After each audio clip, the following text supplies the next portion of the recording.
Okay, so let's start. So essentially, we've done three things so far. We've covered the mathematical preliminaries, right? And then we looked at strain and compatibility, and then we've looked at stress and equilibrium. So now we're pretty much done with the basics. And what we'd like to do is we'd like to apply this knowledge to the solution of various problems. And there are two main classes of approaches to solving these problems, or the representative problems that we are interested in. And we're going to start with the first one, which is a displacement-based solution. The other approach is a stress-based solution.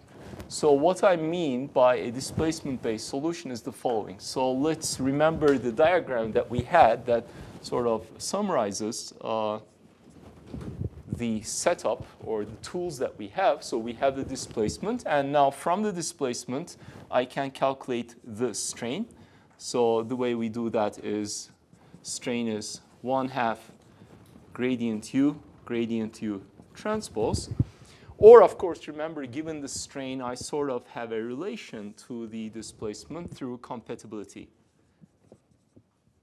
And if compatibility requirements are satisfied, then I can integrate the strain towards the displacement. So that's one relation. The other relation is between stress and displacement. So we see these two in the equation of equilibrium. So divergence of sigma plus a body force of force per unit volume is density times acceleration. So that's our equilibrium equation. And finally, we have the relation between the stress and strain, which is the constitutive or material model. And in our case, we're going to use isotropic linear elasticity, which says that sigma is equal to lambda epsilon v identity plus 2 mu epsilon. Okay? So these are the equations that we have. This is the setup that will eventually allow us to solve problems. So now what I mean by a displacement-based equation is pretty much the following.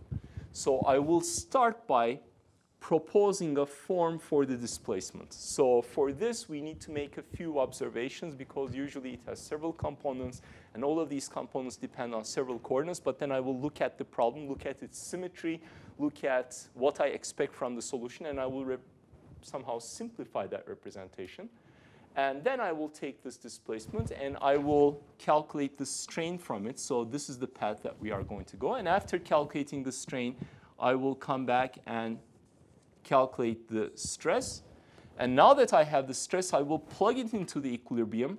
And I will try to make sure that this equilibrium is satisfied. So beginning with the displacement that I have proposed, the stress satisfies the equilibrium equation.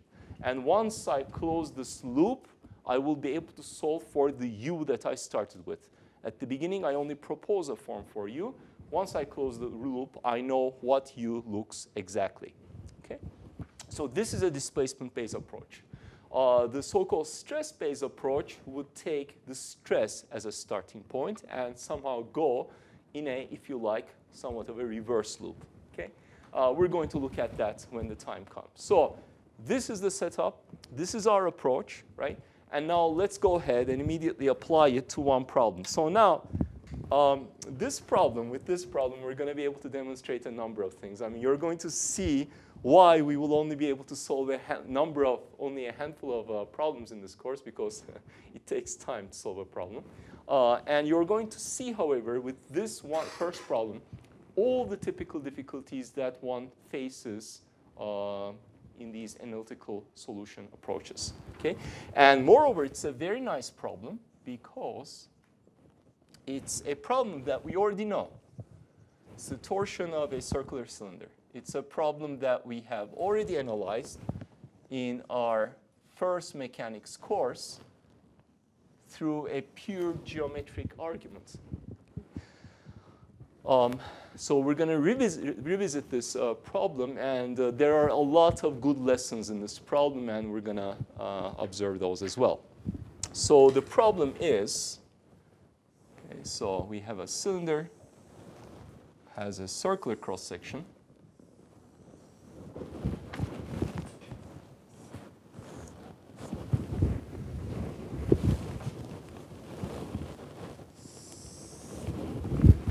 Okay, so the length is L. The radius is C. Okay, and it is attached completely to the left support, which means that it cannot move in any way at the left end. So the left end is characterized by, in a coordinate system, the z equals 0 plane. So u is equal to 0 at z equals 0. Okay? So obviously we're going to use the cylindrical coordinate system. So we have some additional conditions. If you look at in the equilibrium equation, we have a volumetric force and acceleration. For this problem, we are going to omit those. So there is no volumetric force. There is no gravity, for instance. And also, there is no acceleration. So when you look at a problem where the displacement might change, for instance, I can take this cylinder. Eventually, what I'm going to do is I'm going to torque it. Now, I can torque it in two different ways. This is the positive theta direction. So I can torque it, or I can apply a load through a torque, and twist through an angle, let's say beta. Okay? So I can either tell you how much I rotated, or I can tell you that the torque I'm applying is T, and it rotates accordingly. So I can increase this torque or this twist slowly with time, but if I do it slowly enough, the accelerations will not play a major role. So the fact that acceleration is 0 doesn't mean the displacement does not depend on time. It might depend on time, but so slowly that time is just a parameter that sort of parametrizes the magnitude of the boundary condition. The acceleration is 0, and this is something that one typically refers to as a quasi-static condition. So it's so the end twist could be changing, for instance, but it changes so slowly that it is essentially like a static problem. So acceleration is not there.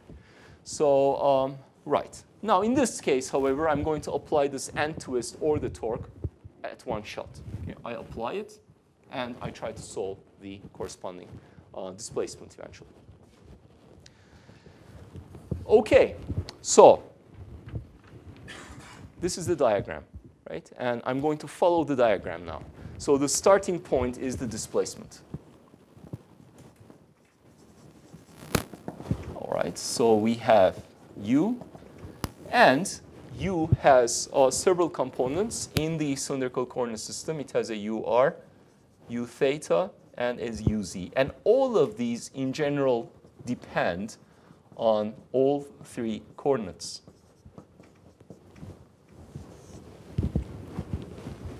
And now, what we need to do is we need to go ahead and we need to simplify this dependence or this form of U, because otherwise the problem will become intractable.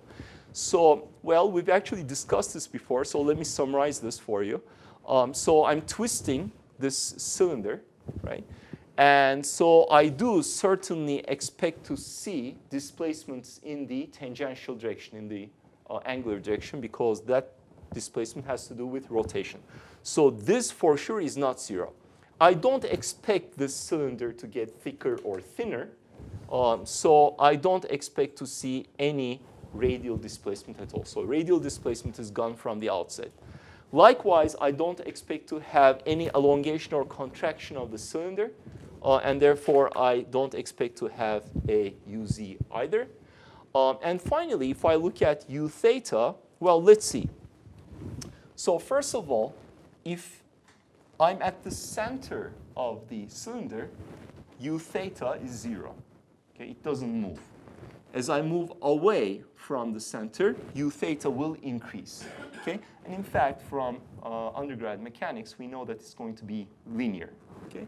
Linearly dependent on R, but that's something that's going to come out of the solution. Now, also, U theta, independent of where you are across the radius, it is 0 at the left hand, it's non-zero at the right hand, and therefore there's for sure also some z dependence. But there is symmetry to the problem. So for any given value of r and z, for instance, if I'm at that point, as long as I'm at the same radius at the given z, the value of u theta should not change, and therefore there is no theta dependence. Okay? So what I've done is I have simplified the representation of this problem to an expression that is somewhat easier. So now, instead of dragging on this subscript theta, I'm going to call u theta some function s of r and z, just to make my notation a little bit easier. And s actually has a meaning that you will see shortly. OK, so perhaps I should make two comments immediately, which, well, actually one comment that pertains to these two quantities. We are saying that I'm twisting the cylinder, and it doesn't get longer or shorter, and hence uz must be 0. So all of these arguments in the back of our minds come from the fact that I am assuming linear elasticity, but not only that, isotropy. Okay?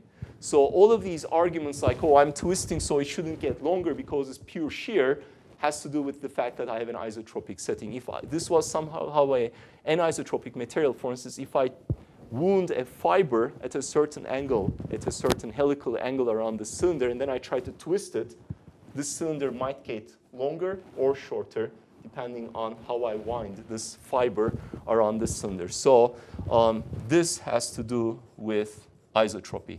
I'll try to show you if I get a chance, a small simulation of this. Okay, just so we recall, in the case of anisotropy, these arguments are not necessarily correct. Okay. But for isotropy, that's what we have. And so now let us proceed. I have the displacement. So not only do I use the correct coordinate system in this case, or let's say the coordinate system that is suitable for this problem, I also have simplified it. So now I move on. The rest is pretty much just careful mathematics. You will see. OK, so this is, in fact, the most important step in some sense. OK, so next step, to calculate the strain. Well, first, I need to calculate the displacement gradient.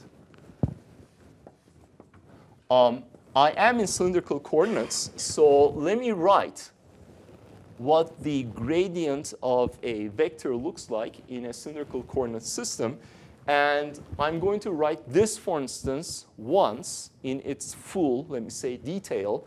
But in upcoming problems, I'm going to skip the details, and I'm going to show you only quantities that do not vanish, just to save time, because it takes time to write the full gradient in a given coordinate system. So without simplifications, presently, the gradient of a vector in a cylindrical coordinate system is the following.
OK, so as I said, so this is the full representation. But it turns out some of these are, of course, 0. So for instance, UR is 0. So this term, in fact, anything that has to do with UR, it's gone.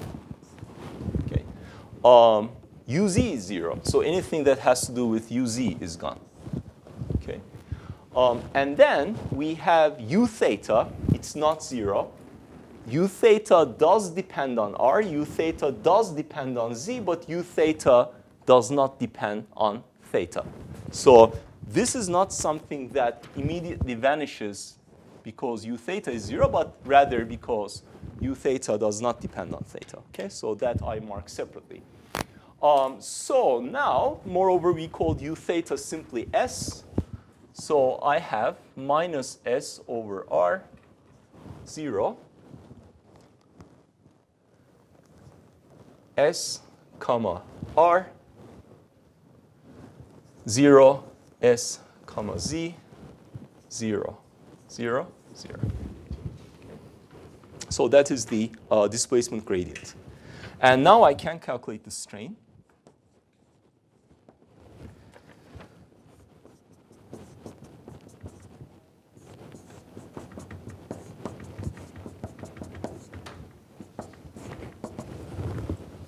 Okay. So as I said, so from now on, whenever I have to write this thing, I will remind you what components are important, but I will simply go ahead and write down that term, and that term. And you can always go back and look at the representation that we had and figure out why I omitted the other terms. Okay? For now, I'm writing the whole thing. I'm going to do the same thing with the equilibrium. Equilibrium has divergence of stress. It has a lot of terms. Presently, I will write the whole thing, but in the future, I will skip whatever is trivially 0 and only concentrate on what is non-zero. Okay, so the strain. So 1/2 displacement gradient plus its transpose. So it's equal to 0, 1/2 s comma r minus s over r, right? 0, 0, 0, and then s comma z, 1/2, and it is symmetric. Okay, so I'm not writing the other components.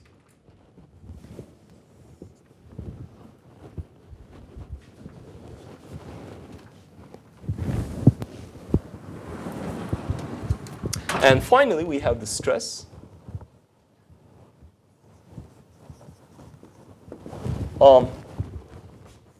Here we can also notice that the volumetric strain is the sum of the diagonal components. Just let me remind you once again. So in this case, it would be epsilon rr plus theta theta plus zz, but all of those entries are 0. So the volumetric strain is equal to 0. So the reason I wrote that is because we remember that the stress is lambda volumetric strain plus 2 mu epsilon. In this case, epsilon v is equal to 0. So the stress is simply 2 mu times epsilon. So therefore, we have sigma is equal to 0 mu s comma r minus s over r, 0, 0, mu s comma z, 0. And again, this is symmetric.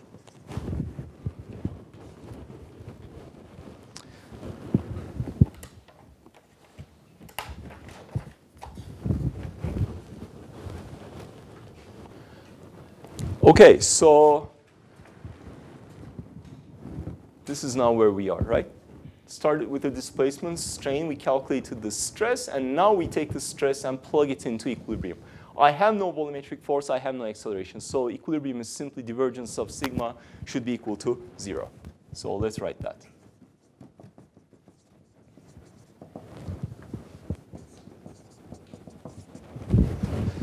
Okay, and just always remember that stress is symmetric, so whenever I have indices, I can always switch them easily.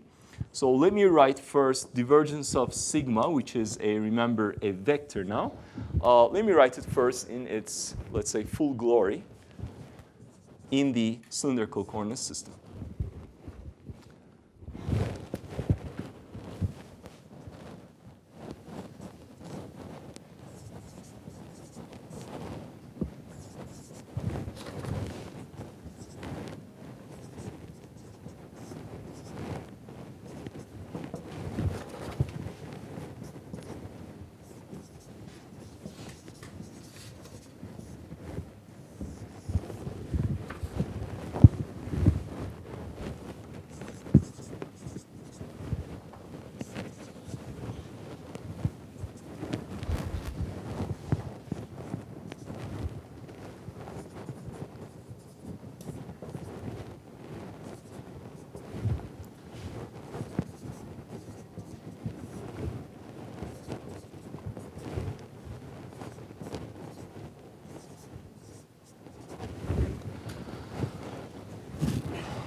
This will probably be the course where you use the partial derivative sign the most number of times in your life so far. Well, soon, however, we will convert them to ordinary derivatives, which will simplify our notation. OK, so this, of course, has to be equal to 0, right? That's the condition of equilibrium.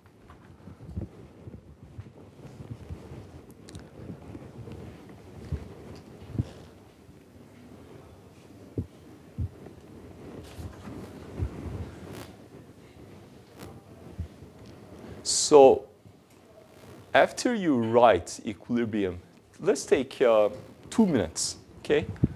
You have the stress. Cross out all the terms on your notes that should be 0 so that we agree on what we're doing, OK?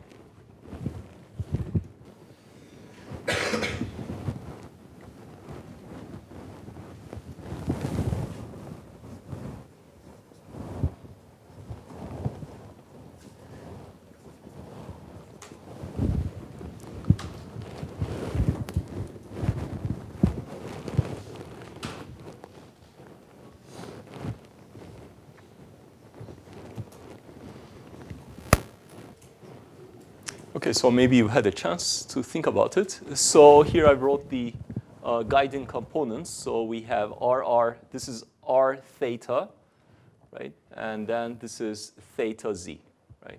Theta z. Or z theta, because it's eventually symmetric. OK, so for instance, there are some components which vanish from the outset. Sigma RR is 0. OK, gone. Sigma theta theta is 0. Also gone. And sigma zz is also 0. So all the diagonal components are 0.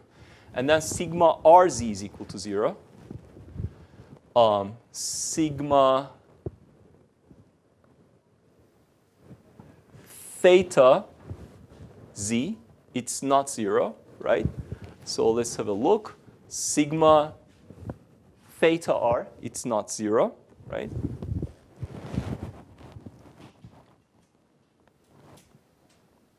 What else can I delete? Sigma zr, right? That's 0.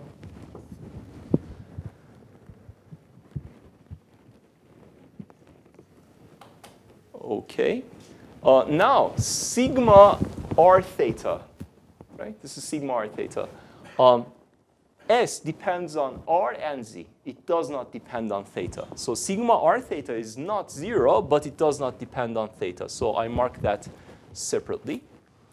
And similarly, sigma theta z or z theta, it depends on r and z, but not on theta. So this here as well, it is non-zero.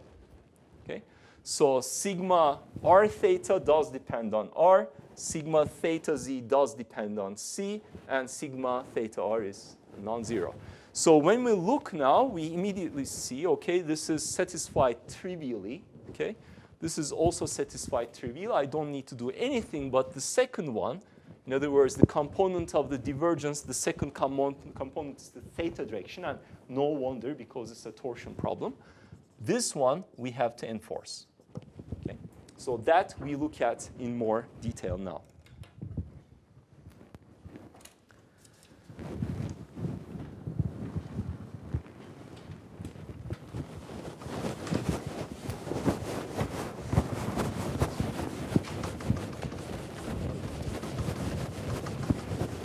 Do you have questions so far?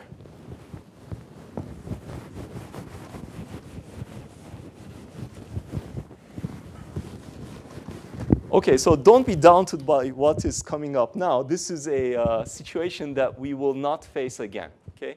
The problem that we have is not actually an easy one. So it is actually easy if we approach it in a clever way. And that's one of the eventually the lessons that we will take away from this problem. Solving things mathematically very neatly, but through pure mathematical reasoning, can be quite tedious in these sorts of problems. So the message is, if you can do something clever about it, then do it. And then your solution will become a lot more tractable. And in fact, that's what we had done in our first undergraduate mechanics course, Mechanics and Materials 1. We looked at this problem, and we argued pure geometrically, and everything worked out very well. Okay?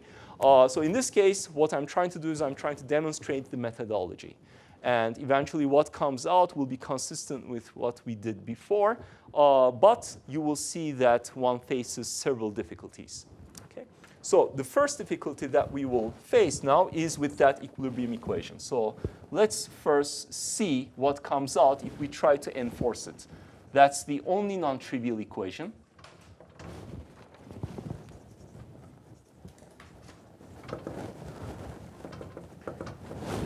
Okay.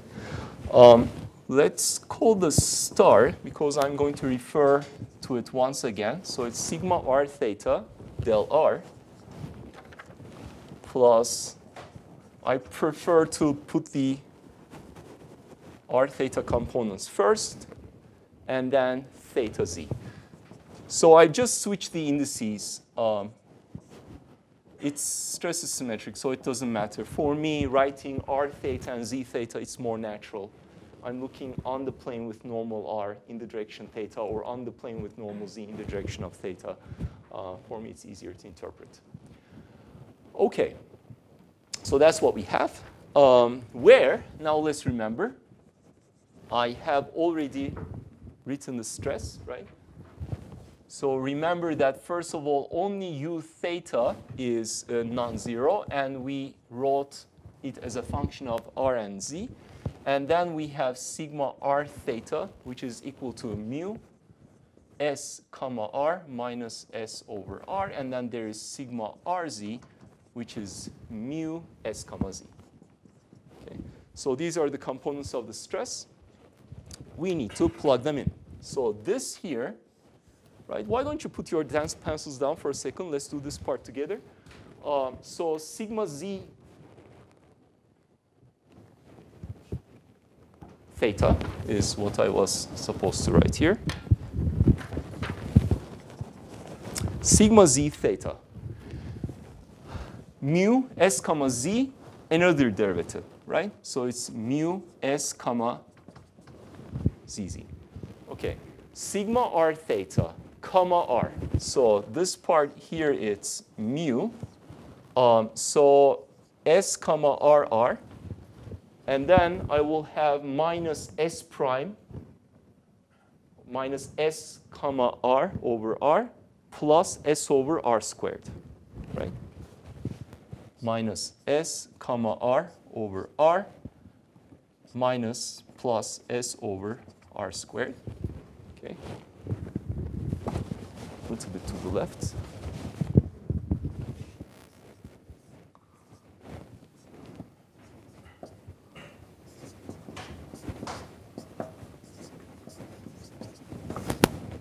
And then we have that term, which is 2 mu over r, s comma r minus s over r. Okay. So now, furthermore, I can now combine these two equations. I have mu in both of them, right? So there's a mu. And then there's a s comma r.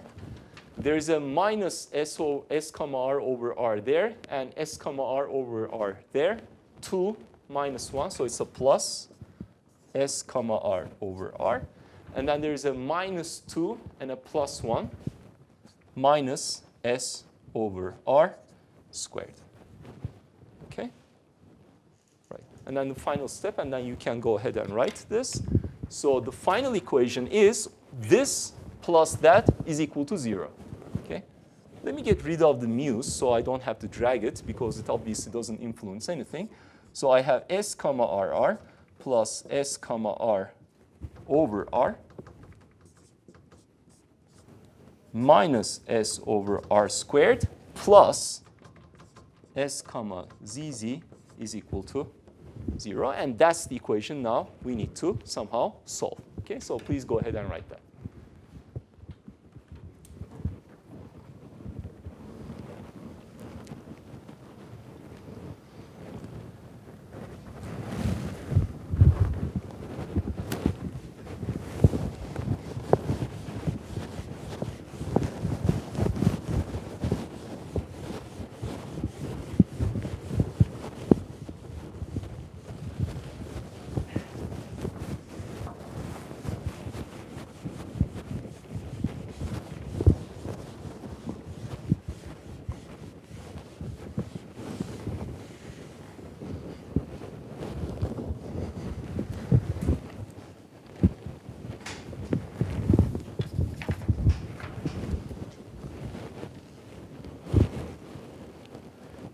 And of course, let me know if you have questions at any point.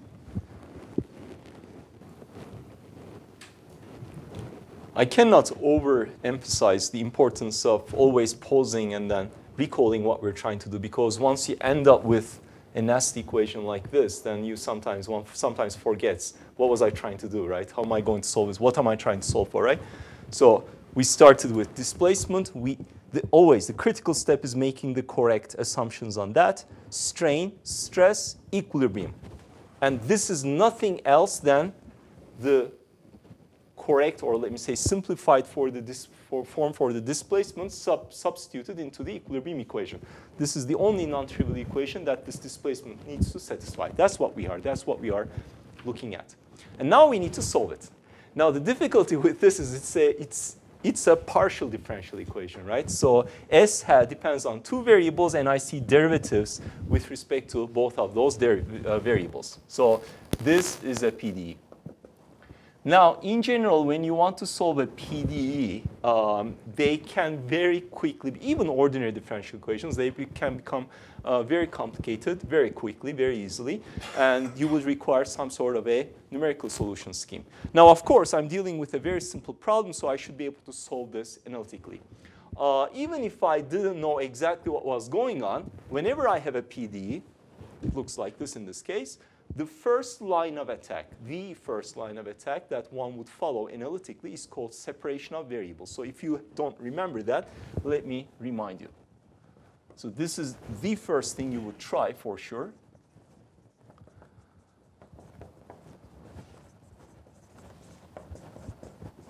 And this is also why I like this problem, because it allows me to expose you to this particular complication. And this is the only time we're going to face it in this course.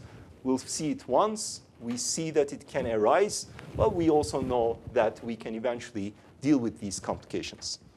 OK, so the separation of variables, as actually the name suggests, says that, well, I have a quantity that depends on two coordinates.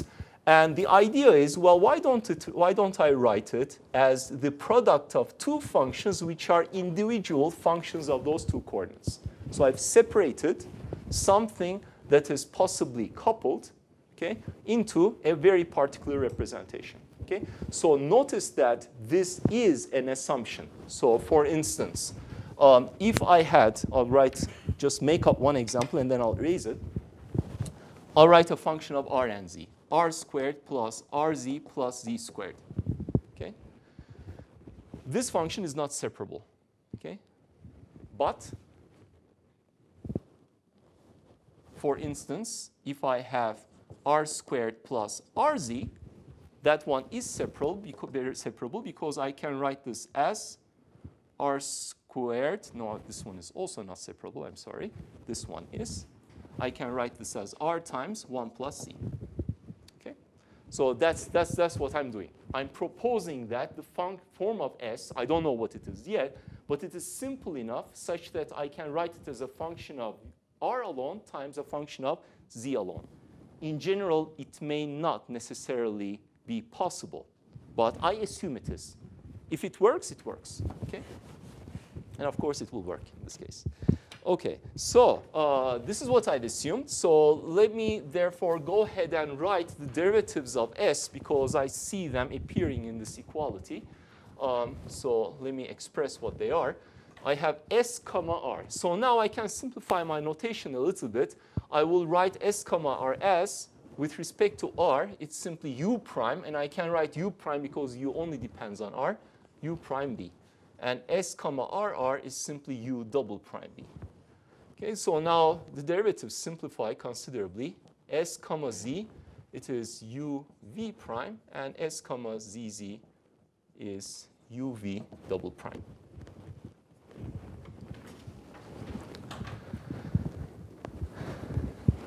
And now I go ahead and substitute this expression in equilibrium equation. Okay? More specifically, the green equation that I have derived. Okay? So we have U double prime v plus u prime v over r minus uv over r squared plus uv double prime equals 0.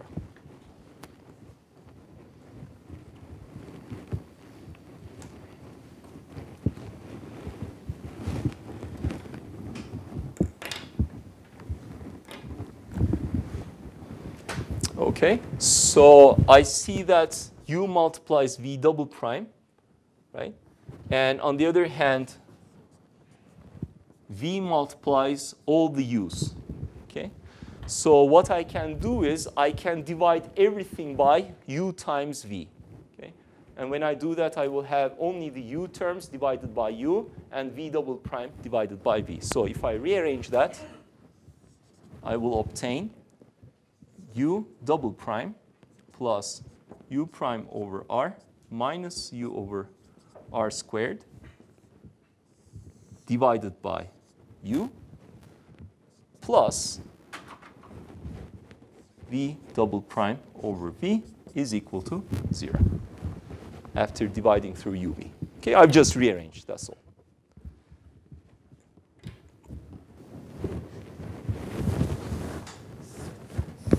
This is what you need to look at.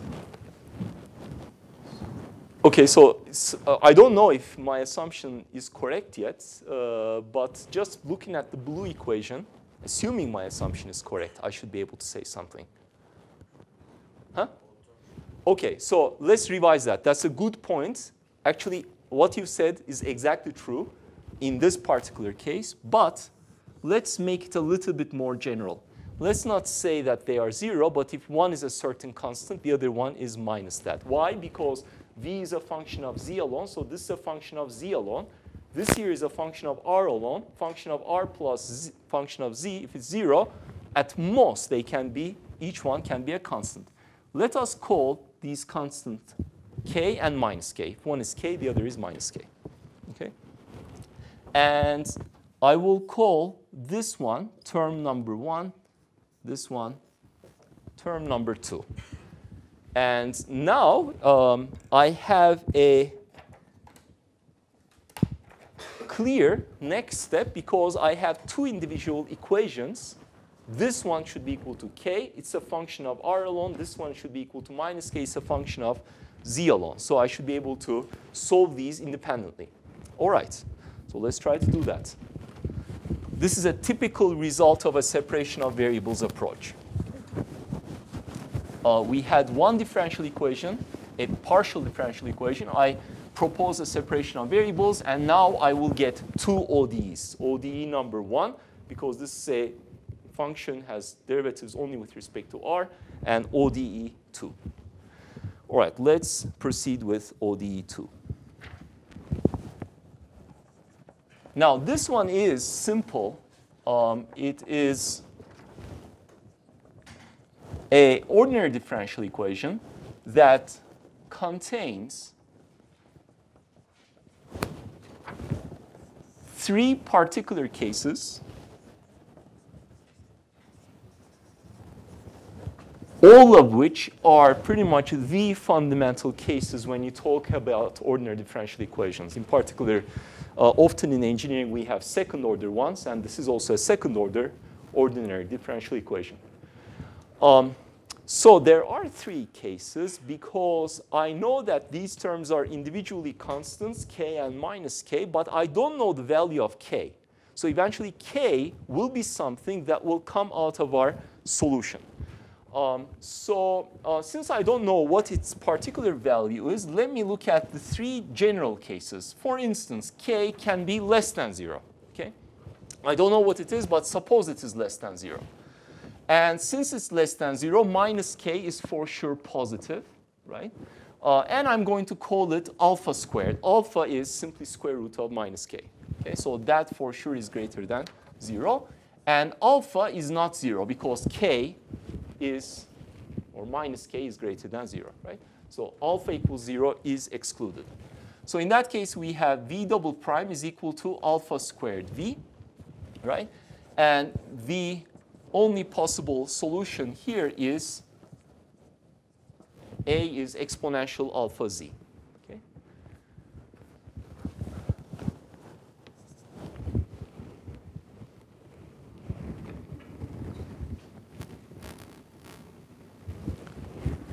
In general, I would have a second term plus b e to the minus alpha z if you like, but alpha is non-zero. It can be positive or negative. So whether the second term is not necessary because it's covered in this case. So all the possible solutions are there. Okay? Alpha is anything but not zero. Okay? So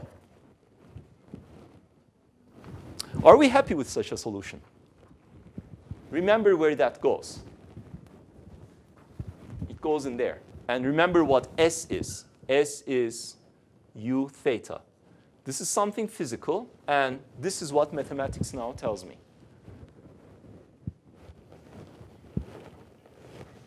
Right? So if it were true, right, I take this bar, right, cylinder, and I'm trying to torsion it. Now, there is no limit to the length of the bar, right? The length can be quite large. And what the solution tells me is that the displacement is blowing up exponentially. Okay? It's forever increases extremely rapidly. Okay? This is not something we expect. We do expect that the solution will somehow, the displacement in the tangential direction will increase as I move along the z direction, but this is extremely rapid. Okay? It's extremely rapid. And there is, for instance, another problem with this solution. For instance, if I plug in z equals 0, what do I expect from, if you look at that picture,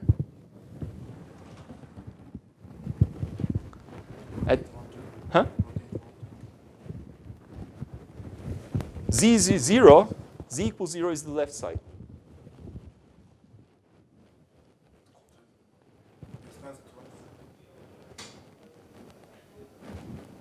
What is the condition at z equals 0?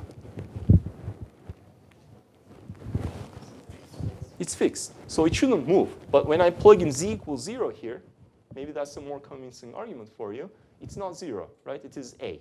And the only way eventually I could get a 0 if I plug that v in here is if, for instance, a is equal to 0. Okay? This one will not be 0 for sure. Okay? So no matter how you look at it, the k less than 0 case, it is not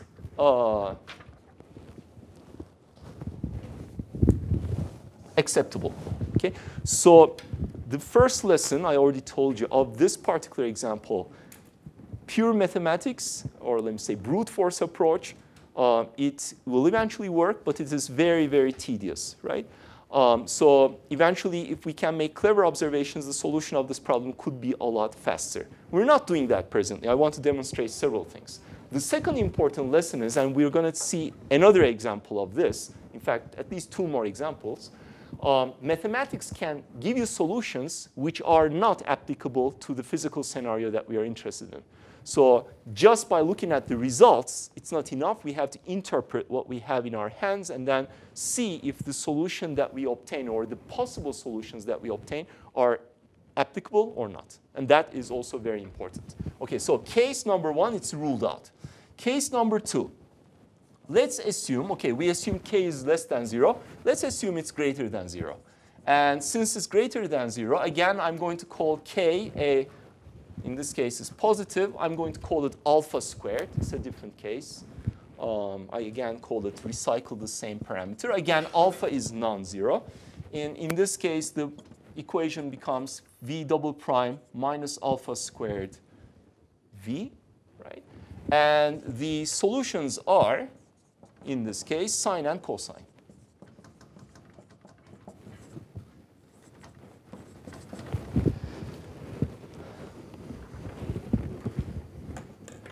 Now, this one is perhaps a little bit trickier, but I will also rule out this case.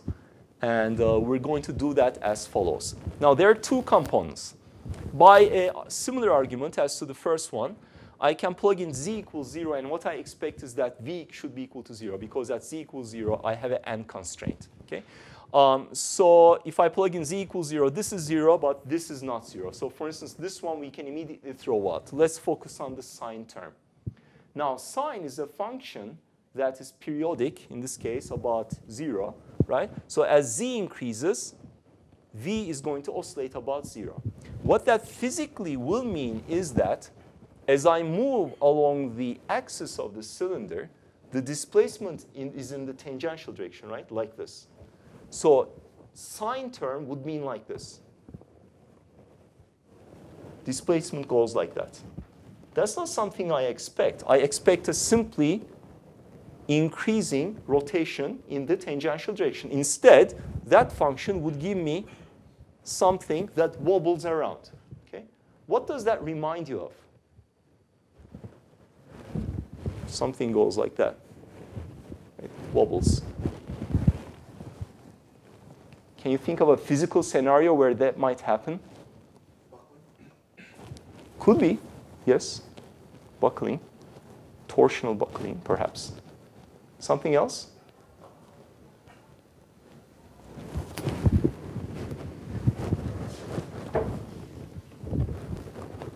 Vibration? Like a pendulum. Exactly, like a pendulum, but in that direction, right? So it's a vibration, exactly, right? Some harmonic motion. Now, indeed, if you try to go for wave propagation or vibration problems, in this case, torsional vibration, you could have solutions that pop up like this. In that physical scenario, such a solution would be acceptable. But in our case, it's not. That's not what we expect. So we again rule this out, right? So it's not that the solution is not correct or anything. It's just that it's not applicable to our scenario. And then comes the last one. And luckily, right, so it's the simplest scenario. K equals 0. That's the only thing that remains. And in that case, we have a very, very simple equation. V double prime is equal to 0, which has a solution AZ plus B. Okay? And immediately, I will rule out B term, right? Because at z equals 0, I expect V to be 0. Okay? So U theta of R0 is 0. That's what I expect from my boundary condition.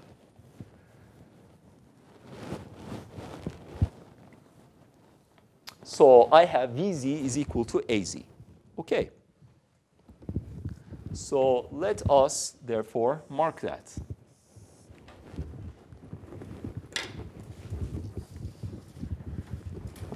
And now I can go back. I took care of the first one. Now I can go to this one. If K was non-zero, this equation would be pretty nasty. When it's equal to 0, I will only need to set this equal to 0.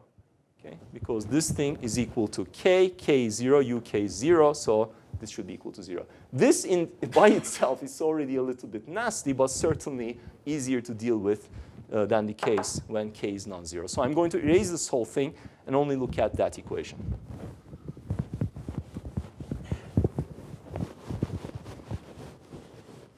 Let me recycle that part up here.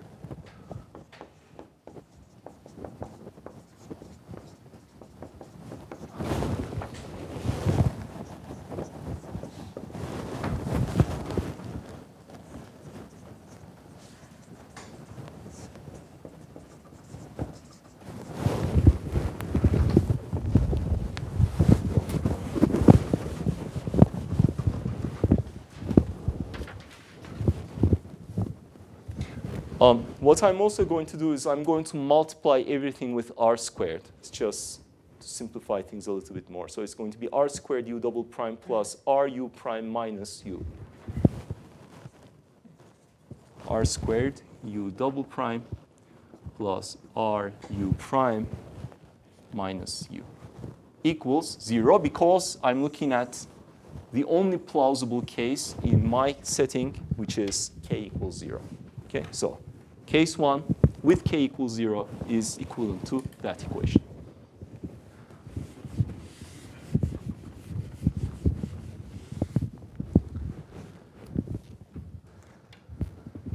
And this is our second important equation. Let's mark that.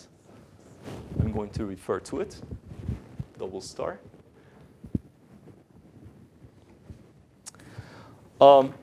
So this here is an important equation. We're going to see similar equations again and again. So the separation of variables approach and how we dealt with it, this particular argument, for us, as a demonstration, it is important. But what I expect you to really learn, okay, I expect you to, of course, understand that.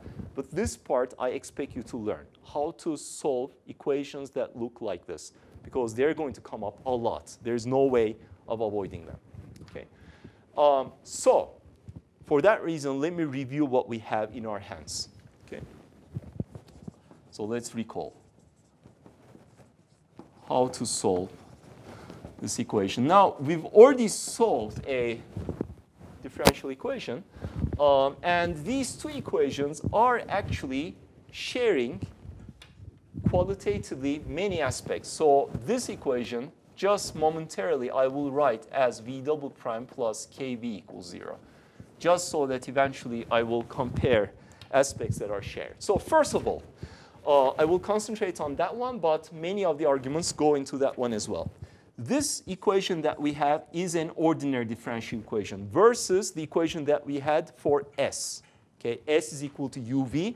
S stood for separable, right? We separated the solution S into U and V. For S, we had a PD. It was hard to solve. We applied partial separation of variables. We got two differential equations for V and U.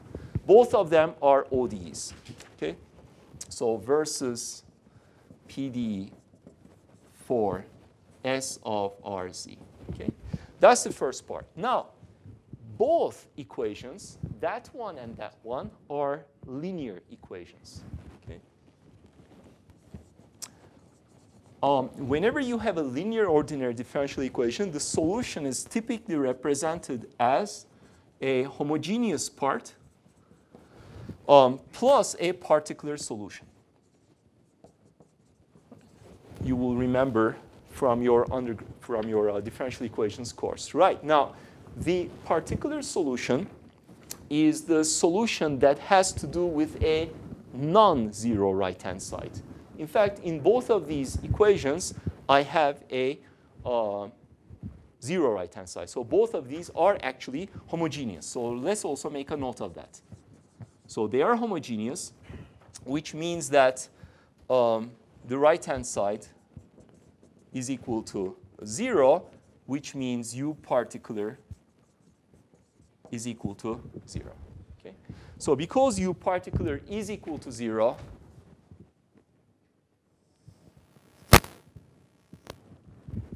I have U equals U homogeneous. I'm not going to write explicit U homogeneous. It is the solution, U. That's only what I have. Now, both of these are second order differential equations, right? I have two derivatives, so they are second order. Now, because they are second order, the solution, the only solution, homogeneous solution, is composed of two parts, okay? Also because it's linear. So it's linear and it's second order, which means I can represent the solution as the sum of two separate solutions, a U1 and a U2, okay? So here the CIs, C1 and C2, they are to be determined from our boundary conditions. And both U1 and U2 must satisfy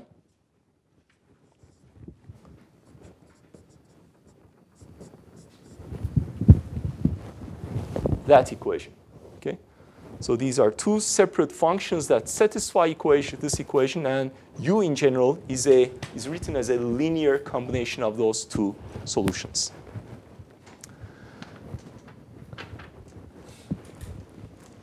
Okay? So, and now comes the last part, which distinguishes that or this from that one. All of these are shared, but this one has coefficients that are not constant. Constant would mean something like this, 1 and a k. I don't know what k is, but I know it's a constant. This is a function of r, right? U depends on r. The coefficient is also a function of r. So it's non-constant coefficients.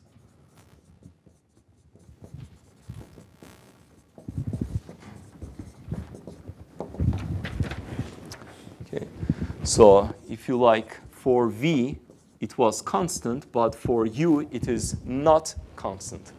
So that's what makes this differential equation a little bit tricky. If it has all these characters and plus it's constant, then that's what I have, for instance, and I know how to deal with it. These are the possible solutions. It's quite easy.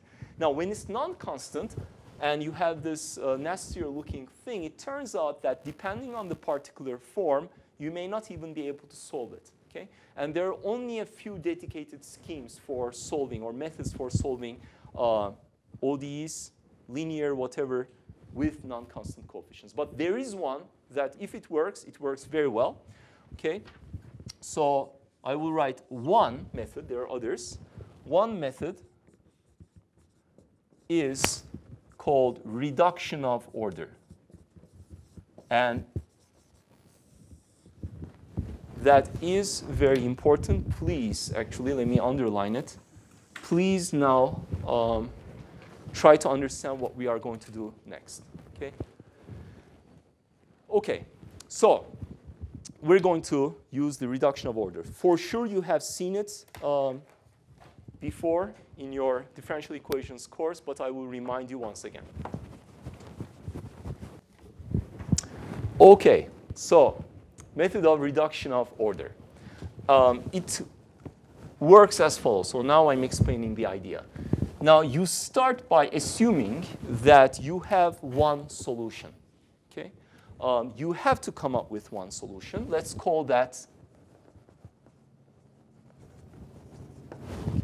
U1. I know that there are two solutions, right? U1 and U2. I'm going to assume that I know U1.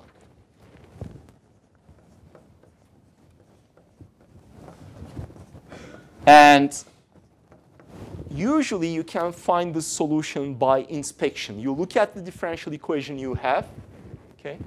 And by looking at the differential equation, you try to come up with a function that satisfies that differential equation. Usually there is a simple one that satisfies it. Okay, so find by inspection.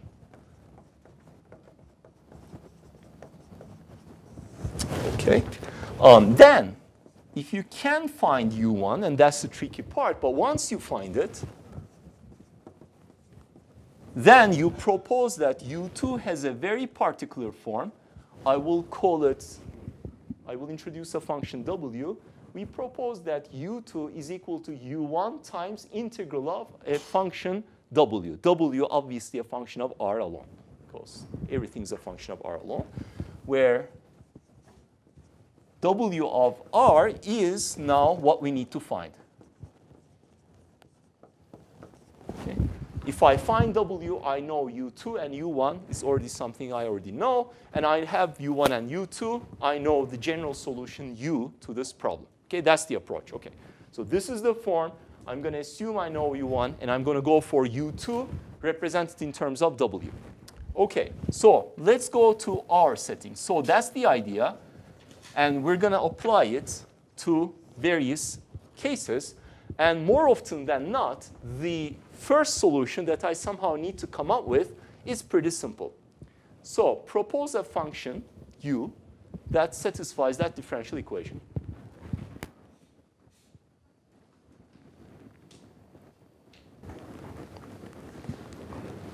I can feel that you're looking for something complicated, but don't. What's the simplest you could propose? Yeah, 0 certainly works, right? But if it's 0, then I'm done. So I have no solution because S is U times V and S is 0. So it's not 0. OK, good, good. So what's the next step? It's a constant. Does a constant work? No, because 0, 0 minus constant, 0. It doesn't work. And the next one? U is equal to R. 0, R minus R, 0. It works. And often it will work, actually. So U1 is equal to R. OK, so let us actually keep that in mind, because that's the first solution. The general solution is a linear combination of U1 and U2. So now I have U1, and I'm going to try to find U2. So U2 is, and now you will understand the meaning of the method of reduction of order. Again, you have seen this before, but let us recall. So this is the form of U2.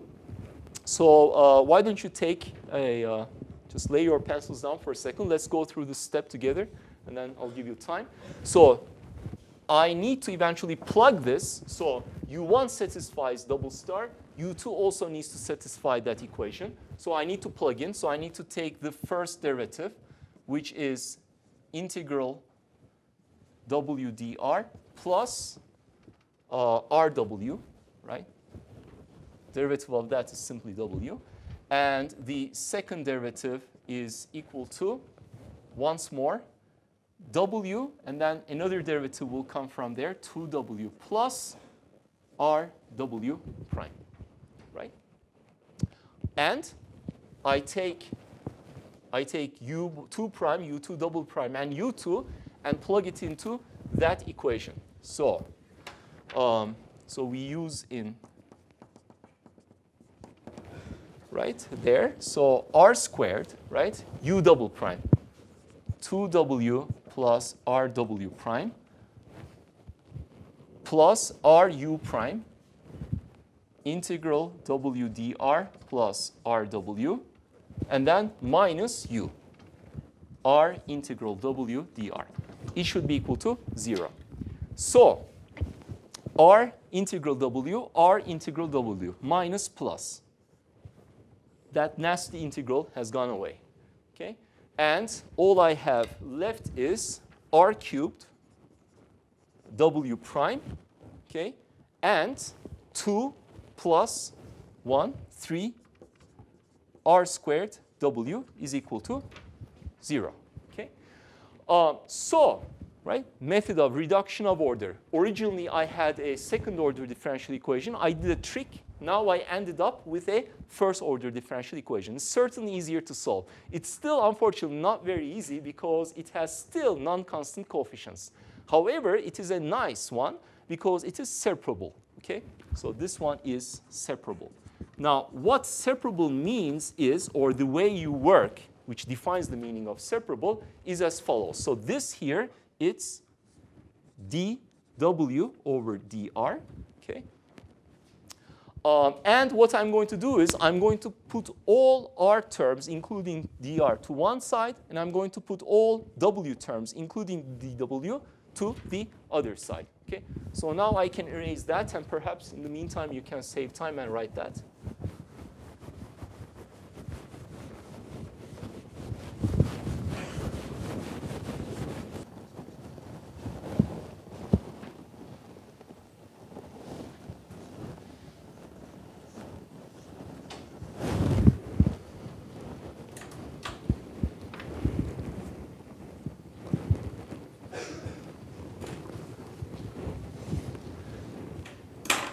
So I'm now proceeding with this. As I said, I'm going to reshape it. So first, I simplified a little bit more. And then now, as I promised, I'm putting all the W's to one side and all the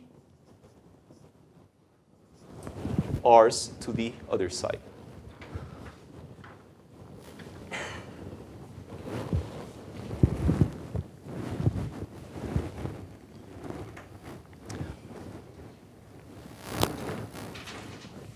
And now I integrate. Okay, now this one is easy because if I integrate the left-hand side, I will get logarithm of W. And if I integrate the right-hand side, I will get minus 3 logarithm of W.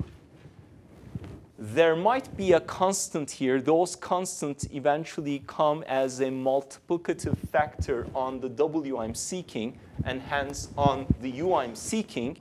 Those don't really interest me. Okay, so I'm omitting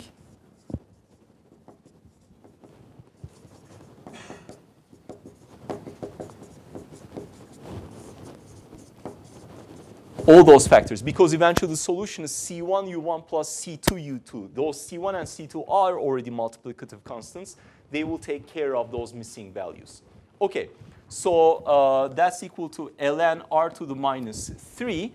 And therefore, from this, I see that W must be equal to 1 over r cubed. OK?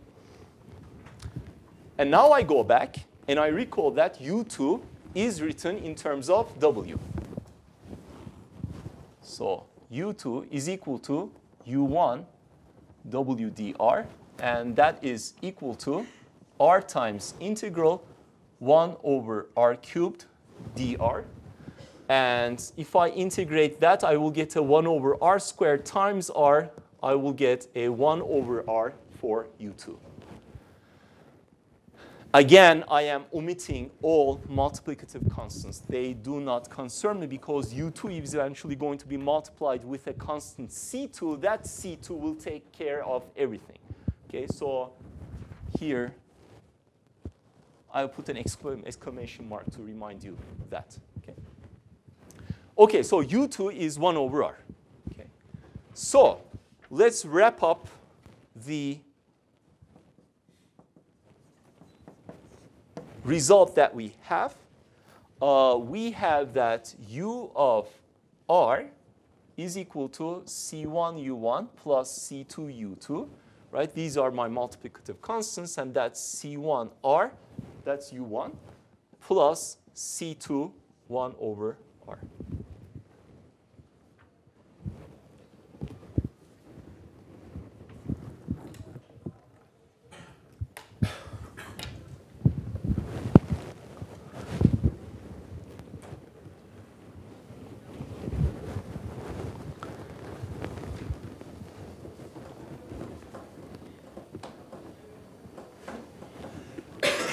How are we doing so far?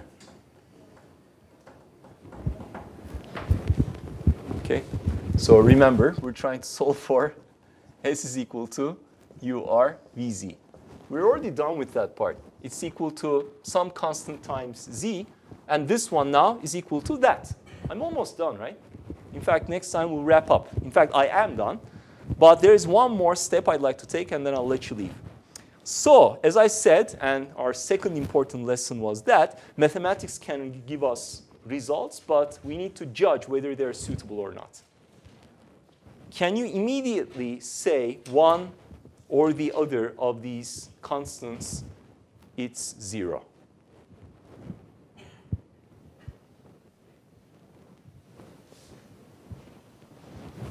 That's the geometry, right?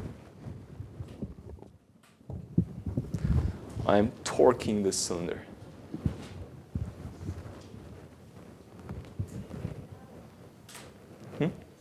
Why?